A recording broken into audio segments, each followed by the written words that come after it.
Bora aí, então. A gente parou nesses hormônios aqui, ó, que são os hormônios da adeno-hipófise, né? E aí, vamos embora lá. A gente falou da somatotrofina ontem, falou do hormônio tireotrófico, adrenocorticotrófico, e falamos dos hormônios aqui, ó, gonadotróficos, né? O folículo estimulante no homem estimula a produção de espermatozoide, na mulher estimula a formação de quem? O desenvolvimento do folículo ovariano, por isso que chama folículo estimulante. Aí vai permitir na mulher, né, a formação do ovócito 2 dentro do folículo ovariano, e enquanto o folículo cresce, libera o quê? O estrógeno e o estrogênio, que é o hormônio feminilizante. O hormônio LH, ó, na mulher, o que ele vai fazer? A ovulação, a liberação do gameta feminino, né? A ovulação também pode ser chamada de ovocitação, porque é a liberação do ovócito 2. E o que acontece? Por que ele chama luteinizante? Porque ele explode o folículo ovariano, o folículo de Graafi. O folículo ovariano é uma bolha, então explode, fica uma cicatriz. Essa cicatriz é chamada de corpo lúteo, ou amarelo. Como é que chama o hormônio que forma o corpo lúteo ou amarelo? Luteinizante. E essa cicatriz, né, essa fenda, essa abertura, essa craterazinha, que é deixada aí pela ovulação, o corpo lúteo ou amarelo produz a progesterona, que é o hormônio da gestação, né? Caso a mulher o que fique grávida, o que vai acontecer? Esse hormônio, que é a progesterona, vai atuar lá o que no útero, mantendo o endométrio, né? Que seria a mucosa uterina, onde o embrião, caso ele esteja, né, feito, ele vai se fixar nesse embrião, né? Essa fixação do embrião aí no que no endométrio do útero, a gente chama de nidação. E aí isso vai ganhar, a progesterona garante a presença do endométrio para que isso aconteça, né? E aí, com o passar do tempo, né, a progesterona passa a ser produzida pela placenta, que vai ser desenvolvida aí pelo embrião. Mas, de início, a progesterona vai ser produzida pelo corpo lúteo amarelo. Então, na mulher, o LH permite a ovulação ou ovocitação e forma o corpo lúteo. E o corpo lúteo produz a progesterona, que é o hormônio feminino da gravidez. Só que o LH, no homem, ele também atua. Só que no homem ele não vai fazer nada de ovulação e nada de formação de corpo lúteo, né? Porque o homem não tem ovário, ele tem a testículo. Mas o LH no homem vai estimular dentro dos testículos, né? Dentro lá dos túbulos seminíferos dos testículos, porque o testículo é um conjunto de tubos, que são chamados de tubos seminíferos. Dentro desses túbulos seminíferos, existe o que? Uma glândula chamada de Leydig. O LH no homem vai estimular essa célula, né? Que é chamada de célula de Leydig ou intersticial, que acaba sendo uma glândula unicelular.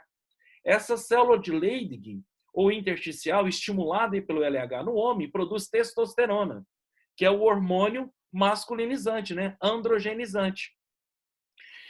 No homem, pelo LH, a sigla LH não tem nenhuma função, né, com o que o hormônio faz, o LH no homem ele é substituído por uma outra sigla.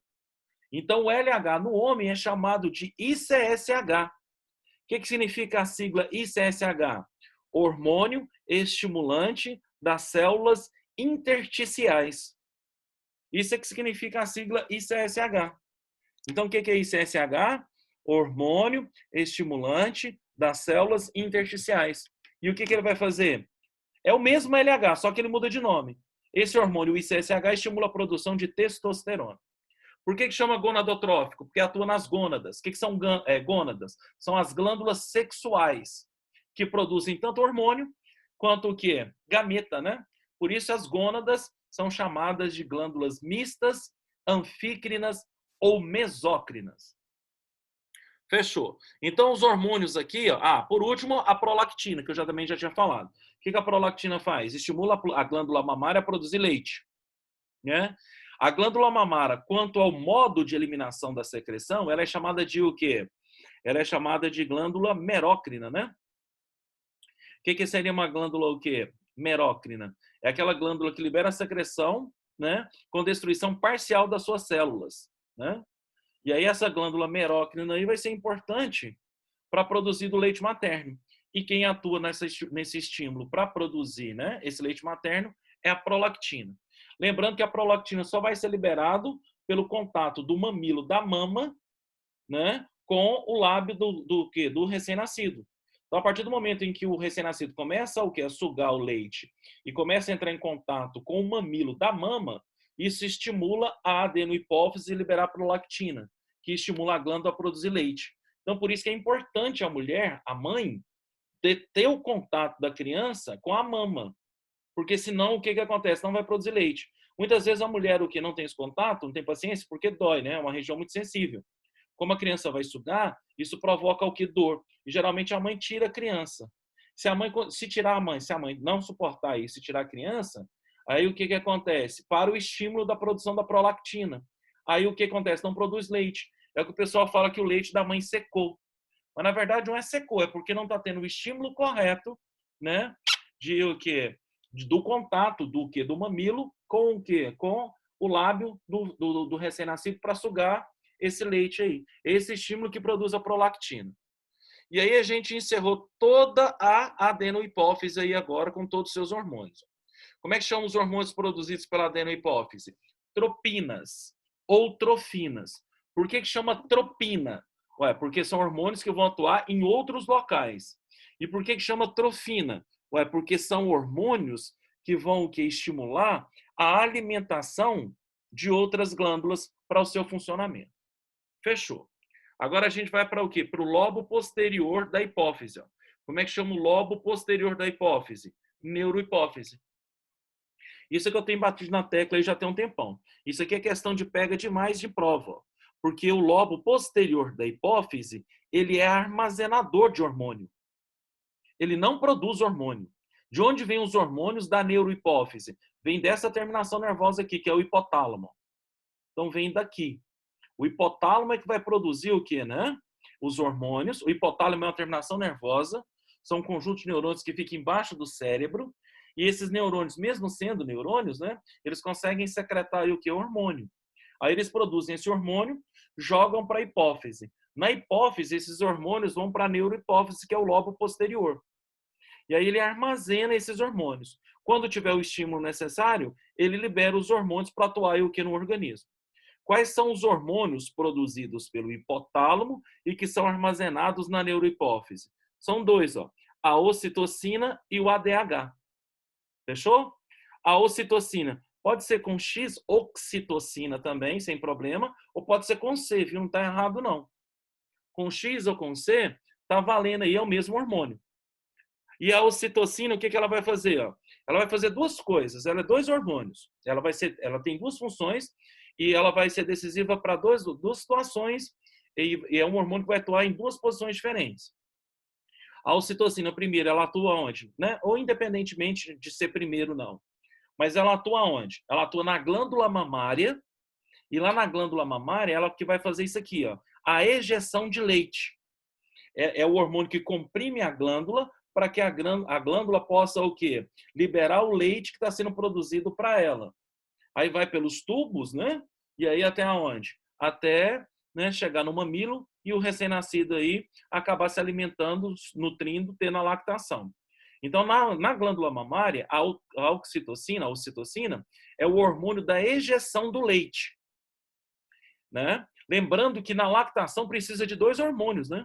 A prolactina estimula a produção do leite. E a oxitocina permite a ejeção, a saída do leite da glândula. Então, na lactação, que é o ato de amamentar a criança, precisa desses dois hormônios. Fechou? E a oxitocina também vai atuar onde? No útero. Na musculatura lisa do útero. Como é que chama a musculatura lisa do útero? A musculatura lisa do útero é chamada de miométrio. Então, a parede do útero é feita por uma musculatura lisa que a gente chama de miométrio. O que a oxitocina faz? Ela vai lá e o que? Contrai esse miométrio. Qual que é a função de contrair esse miométrio? Para isso aqui, ó, para permitir o parto. Para que ocorra o parto, né, aí na mãe que está gestante. Então, quando tem a liberação de grande quantidade de oxitocina, comprime o útero. O útero vai comprimindo, comprimindo, comprimindo. Aí, quando comprime esse útero, o que acontece? Vai expelir o que tem lá dentro. E o que foi desenvolvido, o que foi o que, né? Gerado dentro desse útero? O feto. Então, durante o parto, cai a taxa de progesterona e aumenta a taxa de oxitocina, né? Um feedback negativo aí. E aí o que acontece? Contrai tanta musculatura que permite o parto, né? A saída do embrião do feto, do útero, a partir do canal vaginal.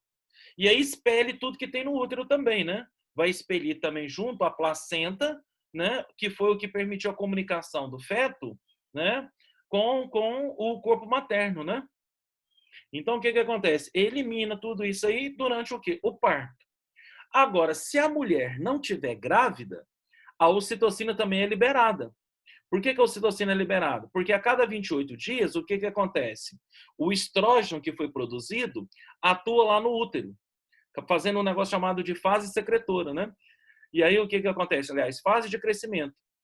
Essa fase de crescimento é onde ocorre o quê? O crescimento do endométrio. O que é endométrio? É a mucosa uterina.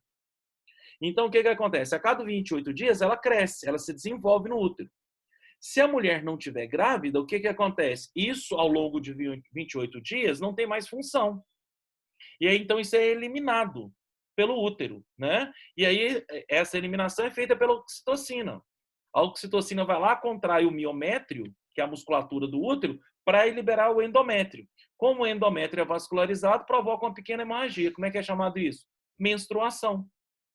Então, ó, se a mãe estiver grávida, a oxitocina vai ser liberada só no momento do parto. Baixa a progesterona, aumenta a oxitocina, tem o parto. Se a mulher não estiver grávida, a oxitocina vai atuar ao final de cada ciclo reprodutor, que em média é de 28 dias. O que a oxitocina vai lá e faz? Comprime a parede do útero para eliminar o endométrio, que é a mucosa uterina, porque a cada ciclo vai sendo produzido um endométrio novo. Isso gera a menstruação.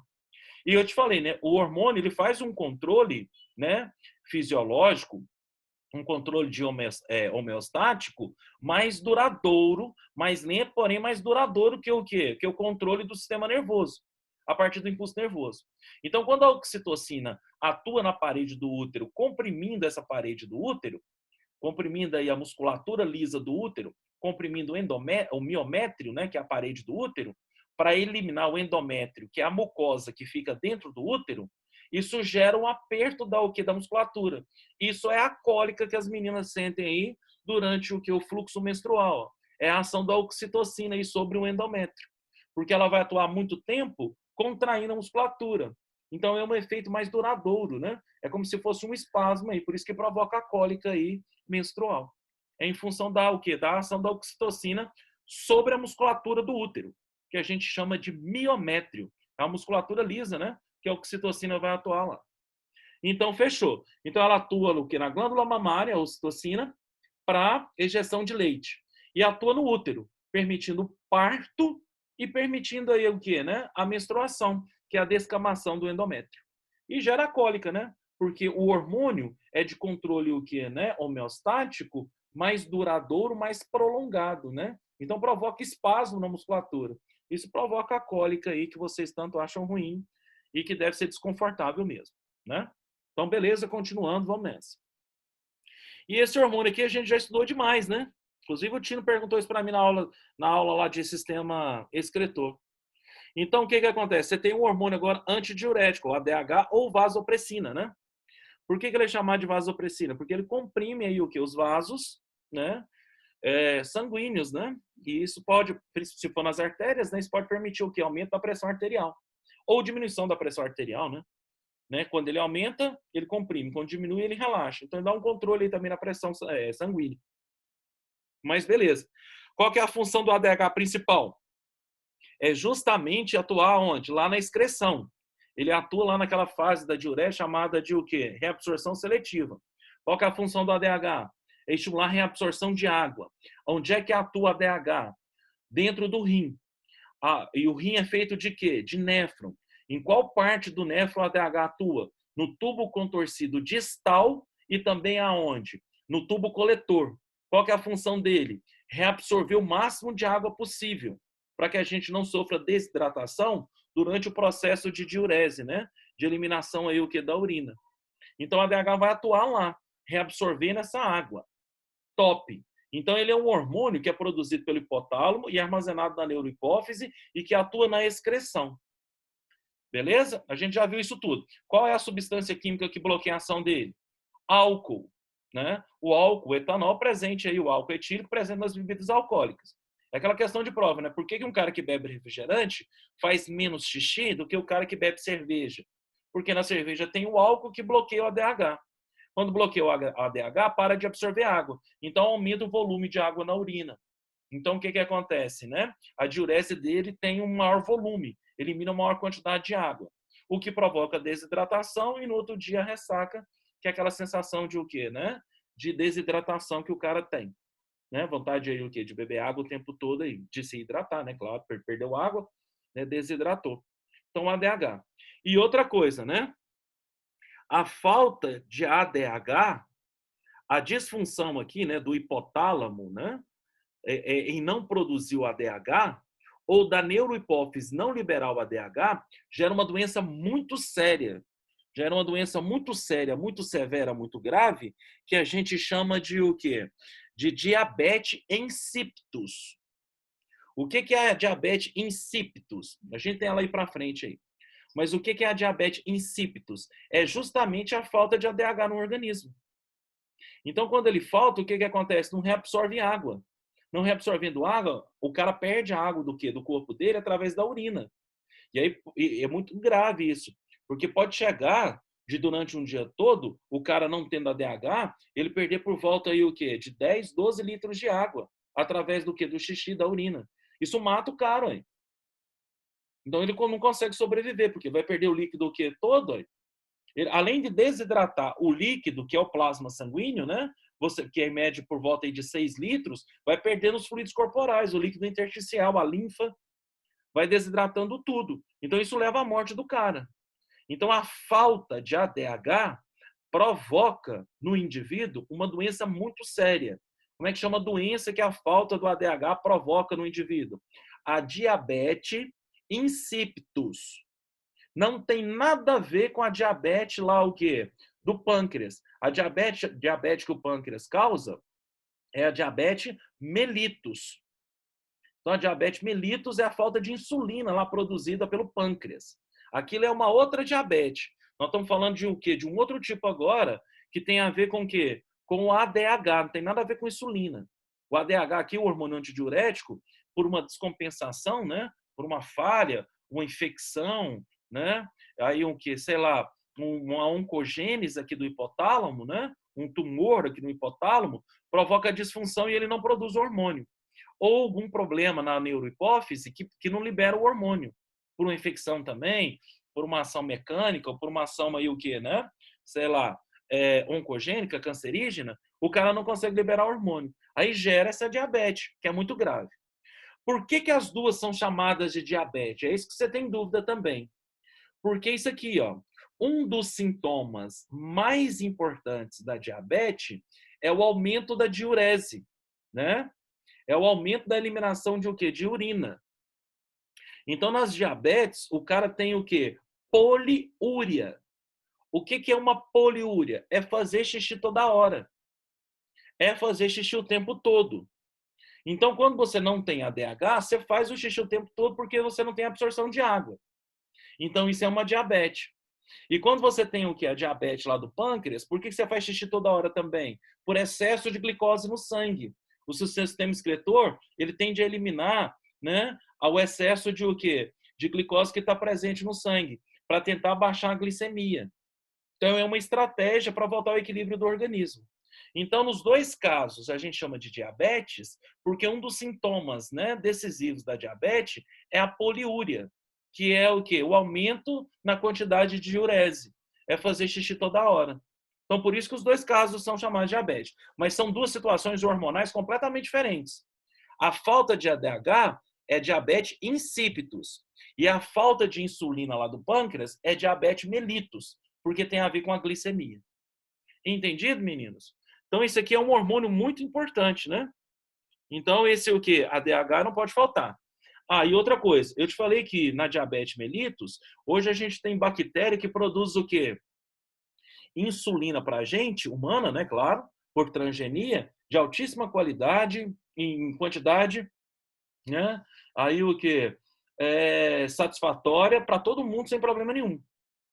Só que o ADH a gente ainda não isolou o gene dele para que ele seja produzido de forma transgênica. Então, até hoje, se o cara tem diabetes insípido, ele tem que usar DH, o hormônio extraído de quê? De animal. Então, vai lá o quê? No suíno, no bovino, quando ele abate, né, o animal, os caras vão lá e tiram a glândula o quê? Né? A hipófise, a pituitária. E aí comprime a glândula e extrai o hormônio para separa dos outros hormônios e extrai. Então, até hoje, a gente usa o quê? Né? O ADH de origem animal. Então, não é muito eficiente, não. Então, a diabetes insípido, ela é o quê? Rara, ela não é comum. Mas quando existe o paciente, ele tem que usar esse hormônio animal, o ADH animal, que ainda é extraído de animais, né? E aí o que acontece? Não é muito eficiente, então é difícil o controle. A pessoa tem o quê? Um problema sério de saúde aí, o quê? Né? Quando tem esse diabetes insípidos aí. Fechou? Então, bora. Continuando nossa vida aqui. Agora você tem essa glândula aqui. Deixa eu falar dessas duas rapidão aqui. Ó. O que você tem aí? A pineal. Né? A pineal é uma glândula que fica próxima da hipófise também. Fica aí no assoalho da caixa craniana, né? E o que acontece com ela? Ela é importante para nós aí, né? E ela produz esse hormônio aí. Ó. Qual que é o hormônio que ela produz? A melatonina.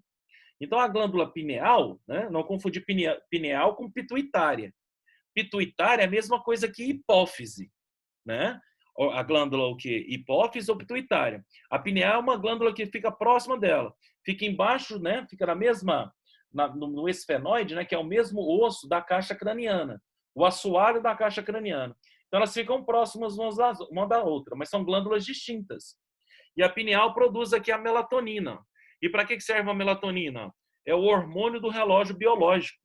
A melatonina é o hormônio que controla o nosso ciclo biológico do sono. Então, o que acontece? A melatonina é que controla as horas de sono que você tem, né? Então, ela é muito importante isso aí, né? Porque o sono, ele é muito importante não só para descansar os sistemas, né? Desacelerar o sistema nervoso, desacelerar os sistemas, né, fisiológicos de uma forma geral, né? Tudo funciona mais devagar. Então, dá tempo dos sistemas se repararem, de se regenerarem durante o sono. E o sono também serve para memorizar, né? Durante o sono REM, né? Que é aquele dos movimentos rotativos dos olhos, né? O sono REM, o que acontece? O sono REM, ele é importante porque através dele, o que você faz? A sedimentação das memórias. Tudo aquilo que você captou durante o dia, né? Isso vai ter que ser salvo nas regiões de memória, né? No hipocampo da memória, né? No córtex frontal. E aí o que acontece? Esse negócio tem que ser armazenado. E como é que é armazenado? Durante o sono. Então a melatonina é muito importante para isso também, né? Para que a gente possa sedimentar as informações coletadas por nós durante todo o dia. É importante. E disfunção disso aqui é muito sério também, né? Porque a gente não dorme. Graças a Deus, hoje você tem a melatonina sintética que você compra para regular o sono, né? E aí o que acontece, né? Ela é de forma eficiente e faz com que você controle aí né? O seu ciclo normal de sono. Em média, para quase, né? A média, né? Da espécie humana é por volta de 8 horas de sono aí, né? Tem pessoas que são mais, tem pessoas que são menos. Isso aí depende de cada organismo. Mas a média é por volta de 8 horas de sono. Fechou? Beleza. E agora você tem esse outro hormônio aqui, ó. Quem que é o outro hormônio? A timosina, que é produzido pelo timo.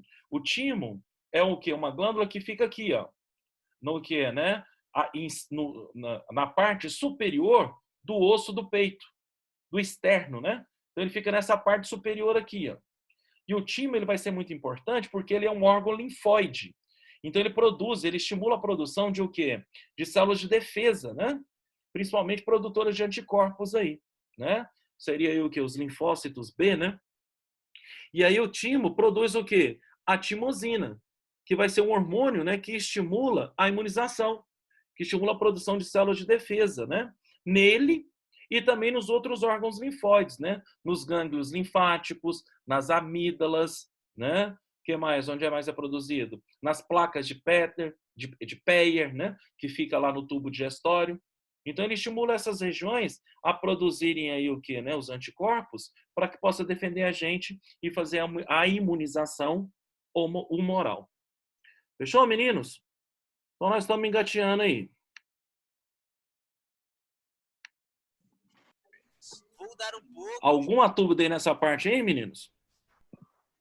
Ô, Milton. Oh, Oi, pra mim tá tranquilo. bom demais então. Milton, deixa eu te perguntar uma coisa. Ué, onde você tava que você sumiu? Ai, meu computador fica travando e eu passo raiva.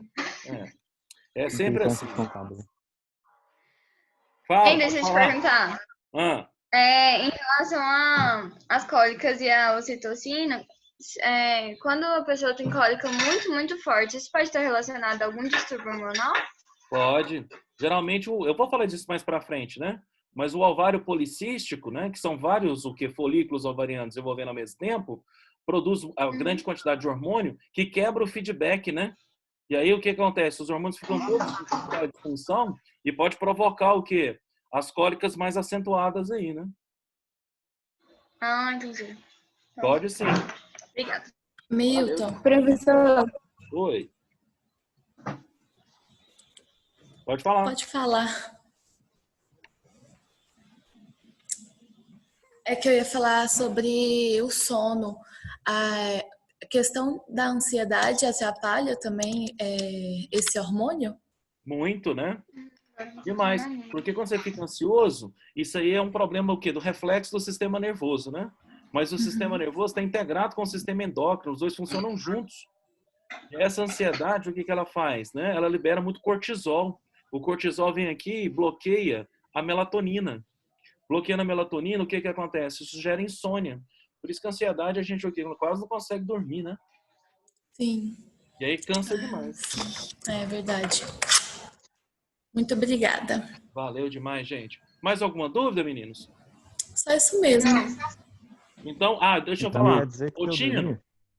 Fala. você que olha sempre lá os e-mails da sala, eu mandei agora, até que enfim. Eu cansei dessas listas não chegarem no 6, eu mandei no e-mail da sala de vocês, viu? Sim, percebemos aquele tanto de lista. Pois é, não tinha chegado nenhuma, né? Não. Eu tô falando, eu vou fazer agora duas novas listas, eu vou mandar para lá, mas vou mandar para vocês no e-mail da sala também. Então hoje tem lista nova, tá? Tá bom. Muito obrigada. Valeu, meninos, um beijo. Então, até semana que vem, tamo junto. Ai, você já tá indo embora? Mas Ué, já? pois é, já Tá acabou a cedo? nossa aula. Não! Amém! Ai, eu vou chorar. Vai não, semana que vem nós estamos aqui juntos, firme e forte. Milton, Fala. vem que o timo só produz a imunização humoral? Não, ele pode produzir o quê? Células de fagocitárias, né? Ele pode produzir também o quê? Monócitos, e que depois vão no tecido, vai se transformar em macrófago. Mas ele necessariamente está ligado mais com a produção humoral de linfócitos B para que haja a produção de anticorpos. Mas ele produz células fagocitárias também. Fechou? Fechou. Então quer Um dizer que para abração para aprender vocês. matéria é só dormir? Como é que é? Então quer dizer que para aprender uma matéria é só dormir? Estudar e dormir? Uai, Tino, você tem que estudar, né, meu filho? E aí, depois que você estudar, se você der uma dormidinha também, vai ajudar muito, viu? Maravilha. Por isso que aquele negócio que vocês fazem não dá certo. Quando vocês estão no ensino médio, vocês deixam para estudar. A prova é sábado, deixam para estudar tudo na sexta. Aí vara a noite estudando. Aí estuda igual um condenado e não dorme. A hora que vai fazer a prova, você até lembra que você estudou, mas você não consegue escrever. Por quê? Você não sedimentou a informação, o conhecimento? Você não memorizou? Verdade. Por isso que não adianta, tem que dormir. Então fechou, Entendi. meninos. Aquele abraço, até semana que vem. Tchau, Milton. Obrigada pela aula. Foi ótimo mesmo. Obrigadão, meninos. Até mais. Até mais, Tina.